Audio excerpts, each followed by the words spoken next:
Hi guys, and welcome back to my channel, Northern Michigan Mama. So right now Mason is napping in his crib, so I figured it would be a good time to kind of share my pregnancy journey, kind of let you know some of the complications I had, just to kind of give you the whole story so you get to know me a little bit better. So I found out I was pregnant at about 3 weeks and 5 days. So it all started just with one of those little strips, that have the 1 or 2 lines. And I went on the strip and it was really hard to tell if there was a second line there that was super faint, or if that's where the line would be if there was a line. So we weren't sure kind of right away in the morning if I was pregnant or not. It was a weekend, and I actually had to work. So I went and worked all day, kind of had that on the back of my mind. After work, I stopped at the store and I got one of the clear blue digital pregnancy tests that it just says pregnant or not pregnant, after you wait 2 or 3 minutes. So when I got home, went on that, and then my husband and I were just waiting. We wanted to look at it together. So, we were kind of like super anxious. I didn't know which way it was going to go. I had taken a pregnancy test the month before, and it was negative. So I wasn't sure. I didn't want to get my hopes up. But when we saw the word pregnant, we were both ecstatic. I started crying, of course. So it was just so surreal. So we kind of sat down and, talked about it and like, are we ready for this? And no, I don't think anyone's ever ready. You just have to kind of take the leap and you figure things out as you go. So that was about 3 weeks, 5 days. So I didn't want to tell everybody quite yet, because just working in the healthcare field, I'm aware that a lot of miscarriages happen. Many things can happen early in the first trimester. So I'm like, let's wait a couple weeks, make sure things are going good before we tell everybody. Because I didn't want everybody to get excited, and then have to break the news that something went wrong. Also for our parents, this was going to be the first grandbaby on both sides of the family. So I knew this is something that they had been waiting for a long time. So around 6 weeks, we did tell our parents and our siblings. And kind of how we told them was, earlier that week I had went to Target and I picked up a stroller car seat combo, because I guess I gotta do another little backstory here. So my husband had always kind of joked around and like rubbed my belly and be like, oh, there's a baby in there, just kind of jokingly. So he would do that so much that our parents, said they're not gonna really believe him, when we actually do tell them. So we felt like we couldn't just say, oh, hey, Christina's pregnant, by the way. So he went upstairs and then he came down with the little car seat. And it's hilarious because his mom, got it right away that, oh, they're, expecting a baby. And then my mom was just kind of like, oh, wait, like it's a gift for somebody? Like she didn't really get it right away. But when they both did, they were so excited. Our dads were excited. Our siblings were excited when we told them. So everyone, of course, was really happy. So that was great. But we didn't tell anybody beyond our parents and siblings until later on. Also at the 6-week mark is when I started getting really sick. So I would get up in the morning, they say to try to eat something bland, couldn't do that. Usually my morning routine was get out of bed, walk downstairs, walked right into our second bathroom, and would throw up pretty much every single day until I hit like 16 weeks. It was rough. So I'll talk a little bit more about that in a minute. At about 8 weeks, so after being sick for 2 weeks, it was really tough. I was drinking Gatorade, Verner's, trying to stay hydrated, trying to eat things. I would pretty much just eat a really bland diet, like crackers, bagels, toast, stuff like that. And then at 8 weeks, I was at work, and oops, the baby's waking up. I'll be back. All right, I am back, and he is down for his second nap of the day. Yay!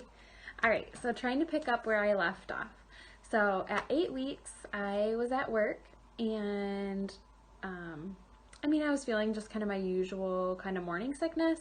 I had actually had toast. I had had some water and Gatorade in the morning. That was usually like the thing that settled the best with me and could kind of, give me that little boost to get through the morning. And then usually my appetite would kind of come back around noon. But anyways, right around 8 weeks, I was at work and I passed out.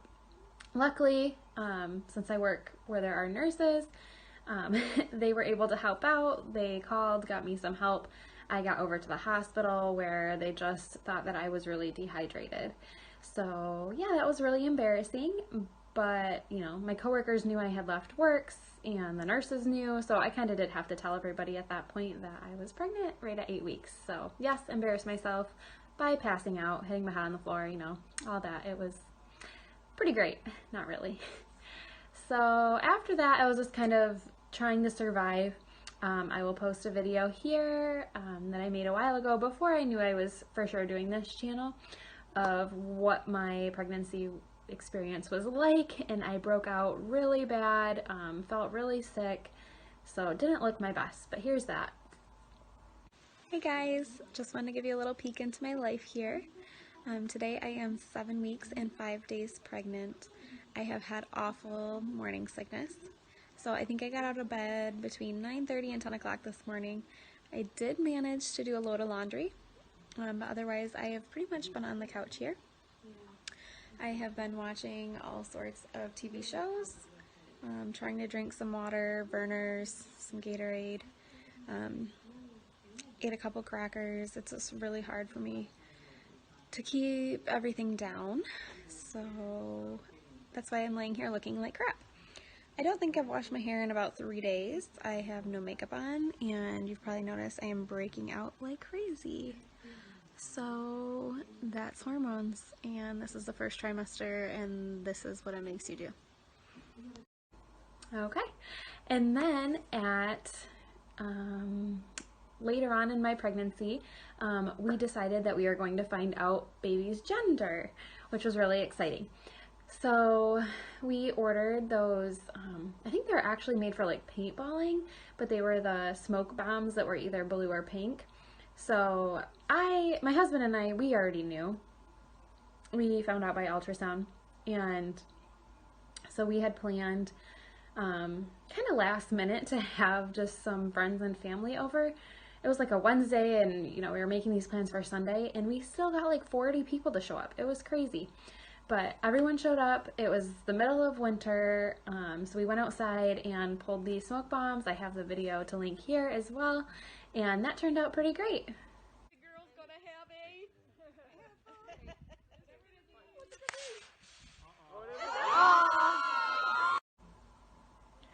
So our baby is a boy, so we were really excited to find that out. So the next kind of obstacle that I hit, or I guess the biggest obstacle I hit, was around 21 weeks. On my ultrasound, they saw that my cervix was shortened and funneling. So I'm going to go into a little bit of detail here. So basically, after the ultrasound, I got sent down to maternity, and they checked me, and I was 1 centimeter dilated and 50% effaced. Again, my cervix was really short, so I was at a risk of going into labor. So basically what they had to do was something called an emergency cerclage. The cerclage is like a stitch that they put around your cervix to hold that shut to prevent the baby from coming early. So then I was also put on, they gave me some liquids and stuff while I was in the hospital, and then they put me on progesterone suppositories just to kind of help prevent preterm labor as well. And from there, I was just kind of on like restricted activity. I didn't have like specific weight restrictions. I was not on bed rest, but they just advised me to, you know, not exercise, kind of pelvic rest, not do anything too strenuous. I pretty much had to stop working out, which was really hard for me because I was used to working out like 5 times a week at that period.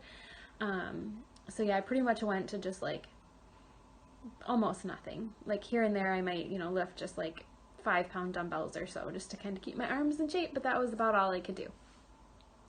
So that was a big kind of bump that I was not planning on. So every single day that I stayed pregnant, you know, 22 weeks, 23 weeks, 24 weeks was a huge accomplishment. So my first goal was making it to 24 weeks, or that's when they consider it viability. So we made it there. That was great. You know, things were still looking good. My cerclage was holding. So then my next goal was 28 weeks. I made it there. That was great. we started planning, baby showers and all of that.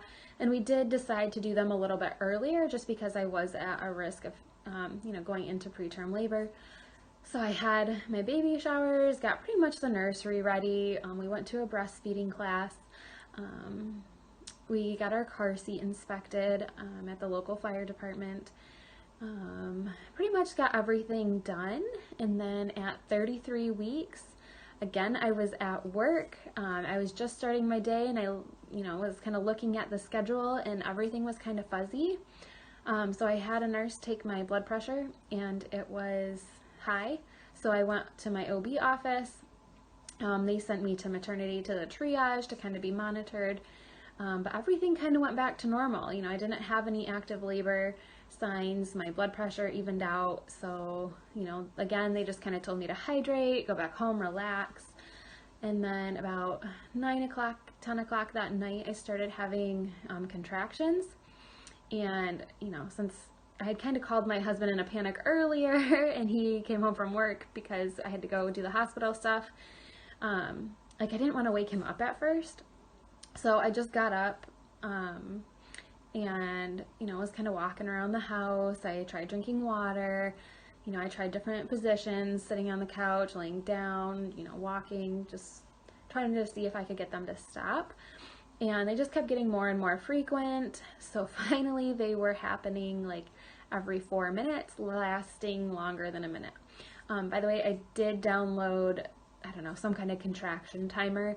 And that was really helpful at that point because I could see exactly, how long they were happening and how frequent. So then I started to kind of panic a little bit. So again, I called the hospital and had them page the doctor on call. And they told me to come in and get checked out again. So I had to go wake up my husband. So Troy kind of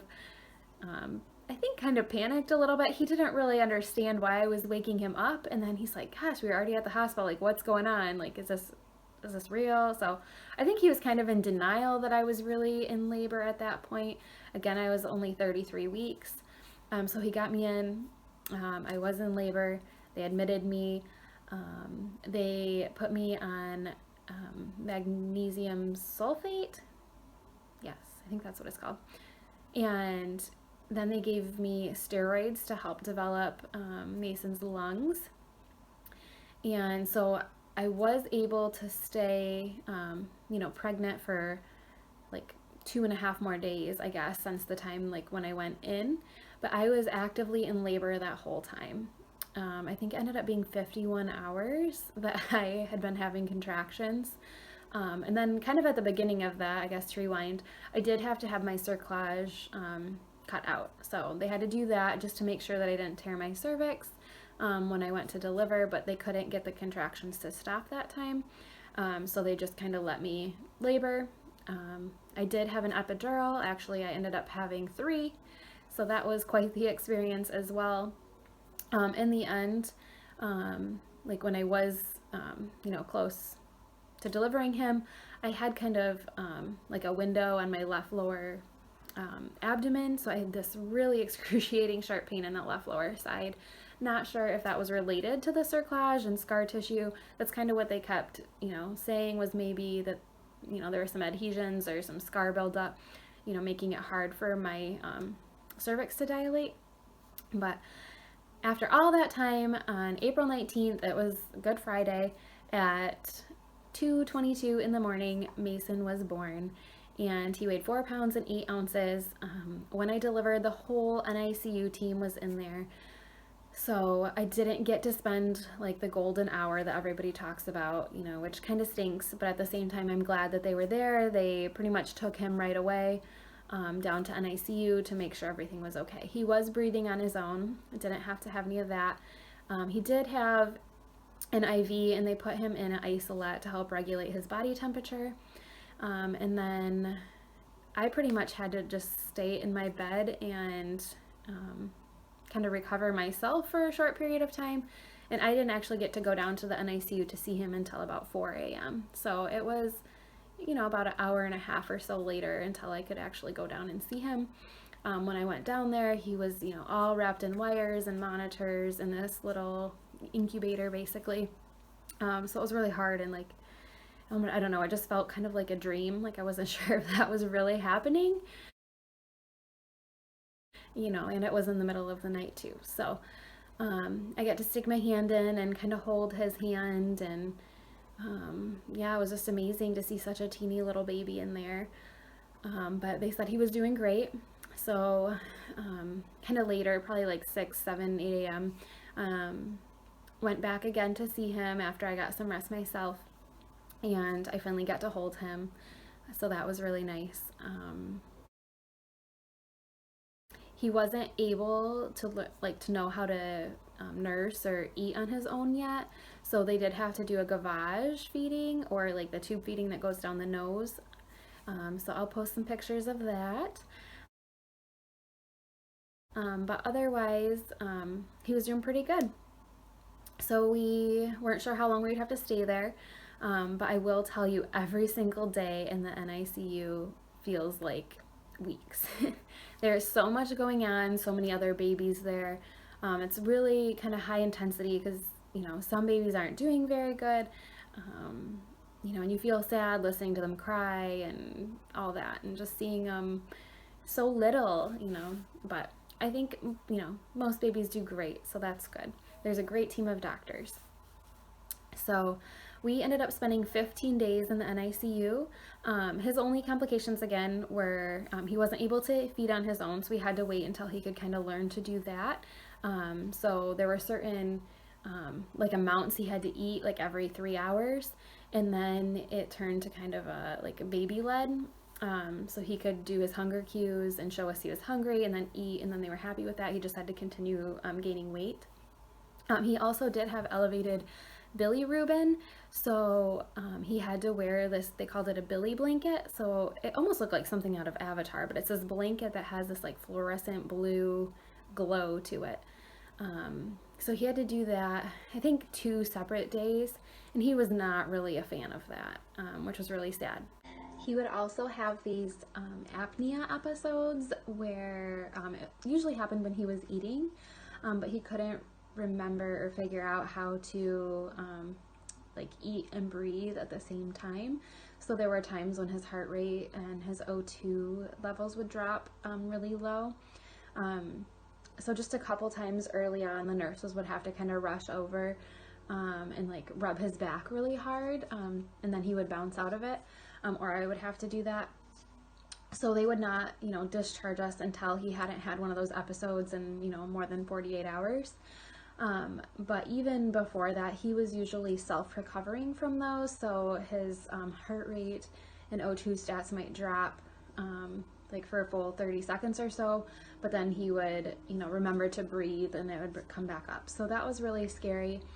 When we did bring him home, I did get the outlet sock monitor, the pulse ox, and that helped us the first few days, especially just to make sure that he wasn't having any of those events. I think they call them Brady's or bradycardias. That's just the term for low heart rate. Because it was scary. It was hard to go to sleep at night, with a history of having that happen. So he didn't have too many of those. I think he kind of had 2 episodes at home. But again, I think he would have self-recovered, but we still kind of ourselves, reacted really quick and kind of rubbed him just to make sure that, he would recover from them. So, yeah. Other than that, he did really well. So he was just in preemie diapers, and we did give him his first bath. I think it was probably around day 10. I don't know, it was pretty far in, we waited pretty long to give him a bath. And the nurses helped us there, so it was just so weird, handling such a teeny little baby in a little bathtub. But we did our safety inspection for our car seat there with the nurse, and watched some videos that they have you watch before you get discharged.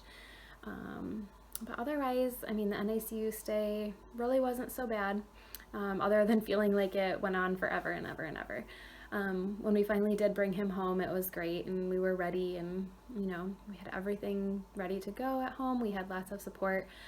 We did ask kind of some visitors, not to come over necessarily right away, just because he was a preemie. He had really small immune system as well. So we didn't want him to be bombarded, you know, with everybody's germs. So we kind of just invited people over slowly as he got kind of a little bit older, and we could start to also develop a routine with him. So yeah, I think, you know, people are understanding of that. So that really helped. As far as my recovery, I didn't have any tearing or anything too bad myself. So it was just kind of the normal postpartum experience for about 6 weeks until things start to feel like you're back to normal. So that was really nice. I was eager to like get outside and go for walks and finally be able to work out a little bit. So right at like 5 to 6 weeks, I could start doing that, and that was really nice. So that was pretty much my pregnancy journey. I will upload some more videos kind of on, you know, what I thought was helpful to have at the hospital, kind of my essentials while I was pregnant, and then the first few days. I did make a homemade like baby planner so I could track when he, you know, ate and slept and had wet diapers and stuff like that. So I will upload that in the next video. And answer any questions that you guys post below. Again, don't forget to subscribe to my channel to keep seeing videos like that, like this, I guess. Thank you. Bye-bye.